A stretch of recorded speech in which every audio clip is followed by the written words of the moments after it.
மதிப்புமிகு ஆளுநர் அவர்கள் குடியரசு தின அறிக்கையிலே சொல்லப்பட்ட கருத்துக்களை உள்வாங்கி நீங்கள் செய்திகளை சொல்லிய வண்ணம் இருக்கிறீர்கள். மாற்றாந்தாய் மனப்பான்மையோடு ஒரு மாநில அரசில் என்னென்ன பணிகள் நடக்கிறது என்பதை அதனுடைய வளர்ச்சிக்கான தரவுகளை பார்த்து படித்து புரிந்து ஒரு ஆளுநர் அறிக்கை வெளியிட்டிருந்தால் நாங்களும் வரவேற்றிருப்போம். அகில இந்திய அளவில் உயர்கல்வி 28வது இடம், தமிழ்நாட்டில் அதே உயர்கல்வி 48வது இடம். 2030 50% எட்டுவோம். நான் சொல்வது தரவுகள். ஆளுநர் சொல்லுகிறார் என்று சொல்லுகிறீர்களே, உயர்கல்வியில் எங்கே பின்தங்கி இருக்கிறோம்? இன்றைக்கு PhD ஆய்வு மாணவர்கள் இந்தியாவிலே தமிழ்நாட்டில் தான் முதலிடம். பேராசிரியர் பற்றாக்குறையை பொறுத்தவரை கல்லூரி கல்வியகத்தின் சார்பில் நாங்கள் விரிவுரை கௌரவ பேராசிரியர்களை நியமித்து ஆங்காங்கு அதற்குரிய பணிகள் நடத்தி கொண்டிருக்கிறோம். வேந்தர் என்ற முறையில் ஆளுநராக பொறுப்பேற்றிருக்கிற பல்கலைக்கழகத்தில் அவர் செய்கிற இடர்பாடு, தடை, அங்கு அமைக்கப்பட்டிருக்கிற சிண்டிகேட் செனட் மீது காட்டுகிற அந்த மாற்றாந்தாய் மனப்பான்மை, அவர்களை செயல்படுத்த விடாமல் தடுப்பது உள்ளிட்ட பல்வேறு காரணங்களால் பல்கலைக்கழகங்களில் ஒரு சில இடங்களில் பேராசிரியர் பற்றாக்குறை நிறுவுவதற்கு அதுக்கு தடையாக இருப்பதே ஆளுநர் தான். இதுதான் அடிப்படை உண்மை.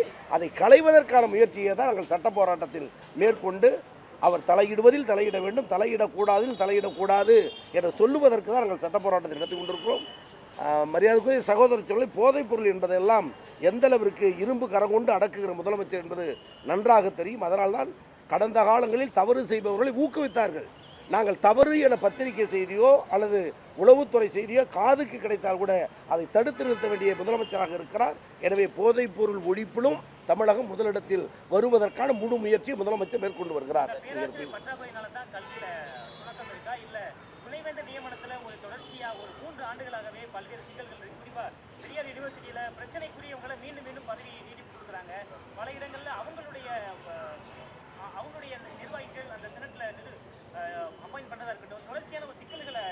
ஒவ்வொரு பல்கலைக்கழகத்திற்கும் அதனுடைய சிண்டிகேட் ஆட்சிமன்ற குழு உறுப்பினர்களால் நிர்வகிக்கப்படுகிற சட்ட விதிமுறைகள் வெவ்வேறானவை. ஒரு பல்கலைக்கழகத்துடைய விதிமுறை மற்றொரு பல்கலைக்கழகத்துக்கு பொருந்தாத நிலையில்தான் அதனுடைய கட்டமைப்பு அமைக்கப்பட்டிருக்கிறது.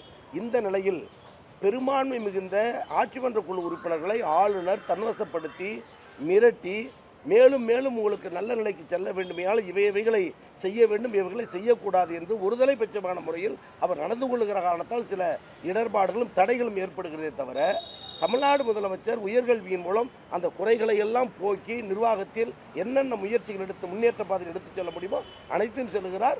எனவே கவர்னருடைய தடைகள் உடைக்கப்படும். முன்னேற்ற பாதையில் முதலமைச்சர் எடுத்துச் சொல்லுகிற காரியங்களை உயர்கல்வித்துறை செய்யும். நிச்சயமாக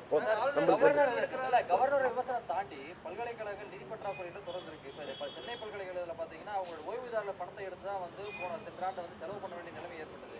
பல்கலைக்கழகம் நிதி சிக்கல் இருக்கிறது உண்மைதான். தாண்டி ஓய்வூதியத்தினுடைய தொகையை எடுத்துதான் பல்கலைக்கழகத்தில் நடைபெற்றது. அது கடந்த ஆண்டு தான் என்று ஒரு புதிய கருத்தையும் சிந்தனையும் வெளியிடுவது என்பதல்ல. பொதுவாக ஒரு நிறுவனத்தில் பல்வேறு துறையின் கீழ் நிதி இருந்தால் அது தேவைக்கேற்ப மக்களுடைய அங்கே இருக்கிற ஆசிரியர்கள், பேராசிரியர்கள், கட்டடம் மற்றும் தேவைகளுக்கேற்ப அவை பரிவர்த்தனை செய்யப்பட்டு மீண்டும் அந்த பரிவர்த்தனையில் நிதிகள் சரி செய்யப்பட்டு ஒவ்வொரு துறையும் அது முன்னேற்ற பாதையில் எடுத்துச் செல்வது என்பது இயற்கையானது. பற்றாக்குறை இல்லை என்ற நிலையில் பதில் வாங்க இயலாது. ஆனால் அது மாணவருடைய செயற்கை திறன், ஆசிரியருடைய செலவழிப்பு, எந்த கட்டணத்தையும் ஏற்றாமலேயே அந்த உயர்கல்வியை உயர்த்தி செல்ல வேண்டும் என்ற முதலமைச்சர் மனநிலை, இவைகளெல்லாம் கூட அதனுடைய காரண காரியங்களுடைய வெளிப்பாடாக இருக்குமே தவிர குறைகளை போக்குவதும் பற்றாக்குறையை நீக்குவதும் முதலமைச்சர் நல்ல முறையில் சிந்தித்து நிதித்துறையையும் பல்கலைக்கழக செயல்பாட்டையும் கல்வித்துறையும் உயர்த்தி செல்வார் என்பது நம்பிக்கை உண்டு.